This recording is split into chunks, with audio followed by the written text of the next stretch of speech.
పవన్ కళ్యాణ్ గారిని మాట్లాడాల్సిన కోరుతున్నాను.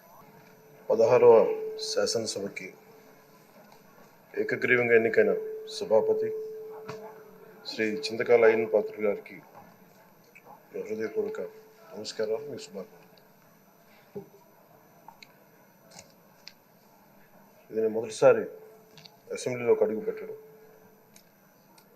ఇలాంటి సుదీర్ఘ రాజకీయ అనుభవం ఉన్న దాదాపు 7 సార్లు ఎమ్మెల్యేగాను, ఒకసారి పార్లమెంట్లో అడుగుపెట్టిన మీకు, Panchayati Raj, technical education, forest, R&B అనేక మంత్రిత్వ శాఖల్ని సమర్థవంతంగా నిర్వహించిన మీకు ఈ సభాధ్యక్షుడు, ఈ స్పీకర్ స్థానంలో కూర్చోవడం చాలా ఆనందంగా ఉంది.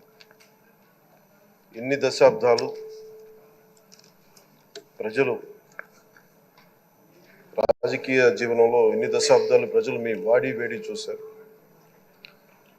మీకు కోపం వస్తే ఋషికొండను చెక్కినట్టు ప్రత్యర్థులకి పదునైన ఉత్తరాంధ్ర యాసలో గుండు కొట్టేస్తారు. ఒకటే బాధేస్తా ఉంది సార్, ఇకపైన మీకు తిట్టే అవకాశం లేకపోవడం. కానీ ఇక మీద సభలో ఎవరు తిడుతున్నా దాన్ని ఆఫ్ చేసే బాధ్యత మీ చేతిలోనే ఉంది. మీరే మైక్ ఆఫ్ చేయాలి. అంటే మా చిన్నప్పుడు నేను చూసేవాడు, ఒకసారి అల్లరి చేసే అబ్బాయిని క్లాస్ లీడర్ చేసేవాడు చిన్నప్పుడు మా స్కూల్లో. కానీ ఇన్నాళ్ళు ప్రజలు మీ వాడి వేడి పలుకులు, మీ ఘాటైన వాగ్దాటి చూశారు. ఈ రోజు నుంచి రాష్ట్ర ప్రజలు మీ హుందాతనం చూస్తారు. డిబేట్స్ వెనకాల దాక్కుని సంస్కారహీనమైన భాషల్ని, భావాల్ని రకరకాల మాధ్యాల్లో విరజిమ్ముతూ ఉంటారు. దాని నియంత్రణ మీ ఆధ్వర్యంలో ఇక్కడి నుంచే మొదలవ్వాలి.